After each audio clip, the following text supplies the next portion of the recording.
नमस्कार। आशा है कि आपकी वाराही साधना श्रेष्ठ रूप में संपन्न हो रही होगी और उससे आपको आनंद की प्राप्ति और बहुत से ऐसे अनुभव हो रहे होंगे, अतीन्द्रिय अनुभव, जिससे आप अपने आप में आह्लाद को अनुभव कर सकें। और ये दिन तो वैसे भी बहुत ही महत्वपूर्ण है क्योंकि ये वाराही नवरात्रि के दिन है, ये गुप्त नवरात्रि के दिन है। और ऐसे में जब भगवती वाराही की कृपा अनुकंपा हम पर हो तो हमें सिर्फ अपना लोटा ही तो लेके चलना है, बाकी तो वो अपने आप छमाछम बरस रही हैं, उनकी कृपा बरस रही है, वो अपने आप ही हमारा लोटा भर जाएगा। तो आज उस चर्चा को आगे लेकर चलते हैं। आज ध्यान रखिएगा कि आज का प्रयोग, हो सकता है आपको ये वीडियो 2-3 बार सुननी पड़े, बहुत गहन है और एक बहुत ही उच्च कोटि की साधना की ओर हमें लेकर के चलता है। तो इसलिए हम पहले अभी तक हमने जो चर्चा की उसको समझ लें और उसके बाद में उस अवस्था, उस चर्चा के विषय में हम प्रारंभ करें जहां उस प्रयोग को समझें और उसके बाद उस प्रयोग को अपने जीवन में उतारें, उसे संपन्न करें। आप देखेंगे कि ये एक विचित्र ही और एक नए प्रकार का आपको आनंद देगी, एक ऐसी अवस्था में लेके जाएगी जहां अभी तक हमने कल्पना भी ना करी हो। यानी ये कल्पनातीत है, ये एक काल के उस क्षण में, उस गहराई में घुसने की कल्पना है, वो यात्रा है जिसके माध्यम से आप अपने जीवन में बहुत कुछ प्राप्त कर सकते हैं। और वैसे हमने चर्चा की ही थी पहली वीडियो में कि वाराही एक ऐसी देवी हैं जो हमारे जीवन से किसी भी प्रकार की नेगेटिविटी हो, किसी का कराया हो, नजर दोष हो, तंत्र दोष किसी ने करा हुआ हो, ऐसे शत्रु हों जो दिख नहीं रहे हैं, इन सभी चीजों का एकमात्र सॉल्यूशन वाराही है। और वो उन सब का अपने आप ही छुटकारा और उनका अपने आप ही उससे हम लोगों का, साधकों का रक्षा करती हैं। दूसरा, वाराही अपने आप में, क्योंकि लक्ष्मी स्वरूपा है, धन संपदा, मान सम्मान, यश, इन सबको प्रदान करती हैं। हमारी इच्छाएं मैनिफेस्ट होती हैं और हम अपनी इच्छाओं को, उन कल्पनाओं को, उन मनोकामनाओं को प्राप्त कर पाते हैं। तो ये दूसरा सबसे मुख्य बिंदु है जो हमने समझा।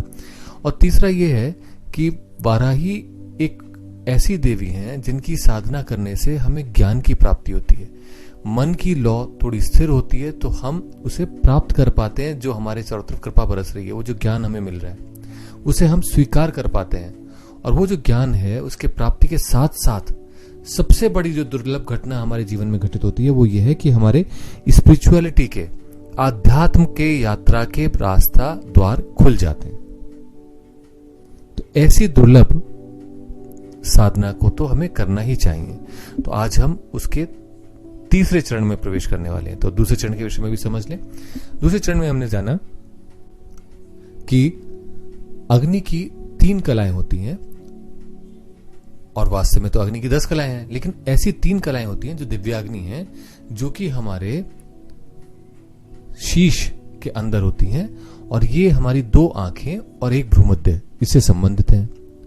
और इनके माध्यम से हम उस एक त्रिकोण में पहुंच पाते हैं, उस 3 डायमेंशनल टाइम में पहुंच पाते हैं, जहां पर एक टाइम को हम बोलते हैं पास्ट, एक को बोलते हैं फ्यूचर, और जिसमें हम जी रहे हैं उसे हम बोलते हैं प्रेजेंट। वास्तव में इसको अगर देखा जाए तो आप बहुत हैरान रह जाएंगे समझ करके शिव शक्ति की महिमा को, लीला को, कि देवी जो भविष्य हैं, जो भविष्य को जन्म देती हैं, जैसे हमारी मां ने हमें जन्म दिया, वो उस क्षण को जन्म देती हैं जो हमारे पास जब आता है तो वो प्रेजेंट काल कहलाता है और उसमें हम जी पाते हैं। और भूतनाथ उस क्षण को छीन लेते हैं और समाप्त कर देते हैं। और यही क्रिया सारे जीवन हमारे साथ चलती रहती है। एक क्षण आता है, दिया जाता है हमें, फिर एक क्षण समाप्त हो जाता है, फिर दूसरा क्षण दिया जाता है, फिर वो समाप्त हो जाता है, फिर तीसरा क्षण, और इसी प्रकार से उन क्षणों की मालाओं को पिरोते हुए हम अपने जीवन काल को या जीवन को प्राप्त होते हैं। तो क्या इन तीनों की ऊर्जाओं को हम सम्मिलित ऊर्जा या एक दूसरे से कनेक्ट करके एक ऐसी अवस्था में ला सकते हैं जहां हम प्रेजेंट के अंदर ही फोकस हो जाएं? क्योंकि पास्ट तो जा चुका और फ्यूचर पता नहीं क्या होगा। तो क्या मैं इस प्रेजेंट मोमेंट को फ्यूचर के लिए या पास्ट के लिए छोड़ दूं, या मैं इस प्रेजेंट मोमेंट में जी लूं? जैसा गीता में कृष्ण जी ने भी कहा है, कृष्ण भगवान ने कि अपने कर्म पर ध्यान दो। तो इसलिए हमें इस प्रेजेंट मोमेंट पर जीना ही पड़ेगा। तो ये सारी ऊर्जा हमने डाइवर्ट करी, एकत्रित करी उस प्रेजेंट मोमेंट में, जहां पर जाकर के अब हम उस त्रिकोण से, उस काल के 3 भागों से, यानी भूत, भविष्य, वर्तमान काल से परे क्या गति हो सकती है, अब उस गति में हम चलेंगे, ताकि हम उस छलांग को लगा सकें जिसके माध्यम से हम भगवती वाराही के अत्यंत निकट आ जाएं और हम उस अवस्था को अनुभव कर पाए जो हमारे 9th डे होने वाली है, जिसके अंदर हम उस भगवती की कृपा को, अनुकंपा को अनुभव कर पाएंगे और श्रेष्ठ रूप से कर पाएंगे।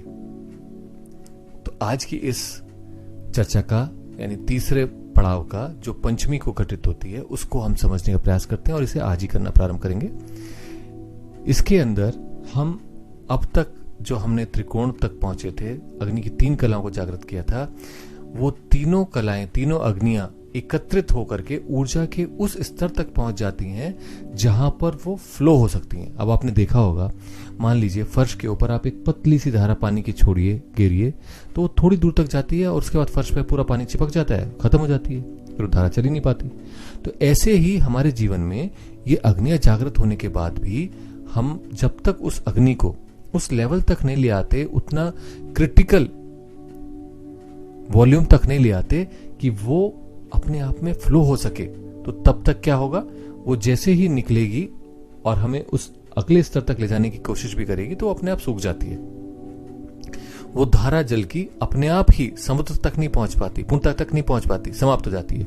तो हमें करना क्या है, हमने ये जो 2 दिन साधना करी, इससे जो अग्नि तत्व है हमारे अंदर, जो दिव्याग्नि भ्रूमध्य पे एकत्रित हुई है, उस प्रेजेंट मोमेंट की उस अग्नि में हमें गहराई से उतर जाना है, उसे फ्लो होने देना है। और एक बार जब वो फ्लो होगी तो हम अपने अंदर कुछ और पड़ाव, कुछ और इस पगडंडी पे जाते जाते कुछ और पड़ाव ढूंढ लेंगे। तो अब उस साधना को समझने का प्रयास करते हैं ताकि आज हम उसको कर सकें और उसके अनुभवों को नोट कीजिएगा डायरी में, क्योंकि ये आपके लिए आपकी पूंजी बन जाएंगे। ये एक श्रेष्ठ प्रयोग है। तो सबसे पहले क्या करना है आपको, रात्रिकालीन साधना है, ये तो आपको पता है। अब ऐसे में प्रारंभ कीजिए, सबसे पहले अपने रूम को साफ कर लीजिए, स्वच्छ कर लीजिए।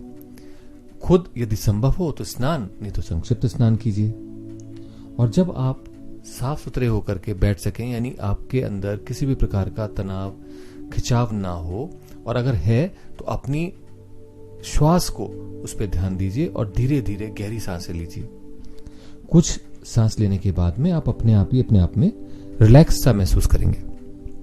अब इसके बाद आपको अपना आसन बिछा लेना है और उसके ऊपर उत्तर की ओर मुख करके बैठना है, नॉर्थ दिशा की ओर।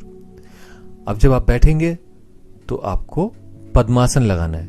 पद्मासन में आप एक पैर को दूसरी जंघा पर रखते हैं और दूसरे पैर को पहली जंघा पर रखते हैं और अपने दोनों हाथों को अपने घुटनों पर रख लेते हैं, कमर सीधी रखते हैं। तो यहां पर आपको अपनी कमर सीधी रखनी है, रीढ़ की हड्डी सीधी रखनी है। आज क्योंकि ऊर्जा का बहाव प्रारंभ होने वाला है, तो इसलिए अब आपको सूक्री मुद्रा लगानी है या वाराही मुद्रा लगानी है। वाराही मुद्रा में क्या होता है, हमारे हाथ में 5 तत्व हैं, तो हमें अंगूठे के साथ चारों उंगलियों के टिप्स को धीरे से टच कर लेना है। कोई जो बहुत ज्यादा प्रेशर नहीं लगाना है, क्योंकि ये तत्व अपने आप ही अपने अपने ऊर्जा क्षेत्र को एक दूसरे में इंपैक्ट करते हैं। तो आपको बस साधारण से रूप से टच कर लेना है, स्पर्श कर लेना है और दोनों हाथों से करना है। और उसके बाद इन दोनों हाथों को अपने हृदय के दोनों ओर रख लीजिए, धीरे से रख लीजिए। अब इसके बाद आपको अपनी आंखों को अग्नि की उन ज्वालाओं को प्रस्थापित करना है पुनः।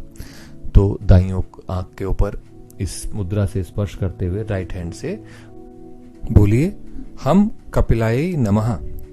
अब अपने भ्रूमध्य को टच करते हुए बोलिए लम हव्यवाहाय नमः। अब अपनी बाईं आंख को टच करते हुए बोलना है आपने छम कव्यवाहाय नमः। इसको आप 3 बार भी बोल सकते हैं। आवश्यकता है मात्र उस ऊर्जा को, उस स्फुरलिंग को, उस चमक को अपनी आंखों में महसूस करने की, अनुभव करने की। आप शांति से आंख बंद करके अपने भ्रूमध्य को देखते रहिए। दोनों आंखें अब आपके भ्रूमध्य को देख रही हैं। उस ऊर्जा को एकत्रित होने दीजिए। श्वास प्रश्वास जितनी शांत होगी उतनी ही ऊर्जा बढ़ती चली जाएगी। तो इसलिए बहुत शांत रहते हुए, रखते हुए अपने आप को सांसों का आना और प्रश्वास होने दें।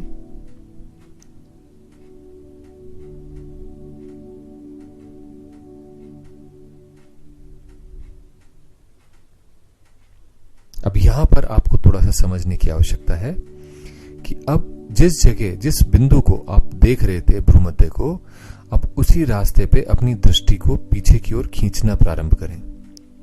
यानी ब्रेन के अंदर देखना है अब आपको और अंदर की ओर जाना है। अब इसके लिए आप एक गहरी सांस लीजिए और सांस लेते हुए इस भ्रूमध्य के बिंदु से धीरे धीरे धीरे धीरे अंदर की ओर, जहां आपने पीनियल ग्लैंड सुना होगा यानी ब्रेन का केंद्र सुना होगा, उसके केंद्र तक अपने आप को वापस खींच लें। और उसके बाद श्वास को छोड़ें और पुनः वापस भ्रूमध्य पर आ जाएं। फिर से ऐसा करें। सांस ली और अपने ध्यान को, अपने फोकस को भ्रूमध्य पे जो था उसे खींचते हुए पीछे ले गए पीनियल तक, यानी ब्रेन के केंद्र तक। और उसके बाद श्वास के साथ उसको वापस भ्रूमध्य पे आने दिया। ये प्रारंभ में आपको थोड़ी सी डिफिकल्टी इसमें हो सकती है, क्योंकि ऐसी क्रिया सामान्यतः हम लोग नहीं करते हैं, बट इसे करके देखिए, प्रारंभ कीजिए, क्योंकि यही है जो 2 दिन बाद हम अगले चरण पे पहुंचेंगे तो वो अवस्था क्रिएट करना शुरू करेगी, वो ऊर्जा उस स्थान पर एकत्रित करना शुरू करेगी जिसके माध्यम से हम देव भगवती के बहुत क्लोज हो जाएंगे, बहुत अनुरूप, अनुकूल हो जाएंगे। जब आप ऐसा करते हैं तो जो अग्नि, तीनों अग्नियां आपने एकत्रित की थी भ्रूमध्य पर, वो तीनों अग्नि अपने केंद्र की तरफ बढ़ना प्रारंभ कर देंगी, उस त्रिकोण के से परे हट सकेंगी। और आप वास्तव में जानते ही हैं कि आप उस ऊर्जा को या किसी भी चीज को तब देख सकते हैं जब आपके और उसके बीच में कुछ भेद हो, कुछ गैप हो। अगर गैप ना हो, आंखों के ऊपर मैं कुछ भी रख लूं तो मेरे को आंखों में दिखाई नहीं देगा, लेकिन अगर उसको थोड़ा सा दूर कर दूंगा अपने से तो बहुत स्पष्ट रूप से दिखाई देने लगेगा। तो ऐसे ही अब हम उस अवस्था की ओर बढ़ रहे हैं जो काफी गहरी कहलाती है। और आप ऐसी अवस्था में उस भ्रूमध्य से जो देख रहा था, जो थर्ड आई थी, उससे भी आपको दूर हट जाना है। और इसलिए आज का जो ये प्रयोग है, जिसमें आप श्वास लेंगे और भ्रूमध्य से वो ऊर्जा पीनियल तक जाएगी और फिर प्रश्वास करेंगे तो पीनियल से भ्रूमध्य पर आएगी। इस प्रक्रिया को, इस क्रिया को करना आवश्यक है। और इस क्रिया को आप कम से कम नहीं तो 5 से 7 मिनट तक करें और अनुभव करें कि कितना परिवर्तन आपके अंदर आना, गुणात्मक परिवर्तन आना प्रारंभ हो जाता है। इसके और बहुत सारे उच्च आयाम हैं जिनकी हम अगले वीडियो में चर्चा करेंगे, क्योंकि 2 दिन बाद इस ऊर्जा में हमें कुछ केंद्र तलाशने पड़ेंगे। तो इसलिए अभी आप इतना ही प्रयास कीजिए। पूरी क्रिया में, पूरे इस प्रयोग में 10 मिनट 12 मिनट से ज्यादा नहीं लगेंगे, 10-15 मिनट से ज्यादा। तो इसे प्रयास कीजिए रात्रि में करने का और भगवती वाराही के प्रति अनुग्रह का भाव लेके आइए कि उनकी कृपा से हमें ये प्रयोग मिल पा रहा है, समझ पा रहे हैं, जिसको हम करते करते अपने लक्ष्य की प्राप्ति कर सकें। तो इस साधना को करिए। आगे चर्चा करेंगे इसके आगे के आयाम की भी। नमस्कार।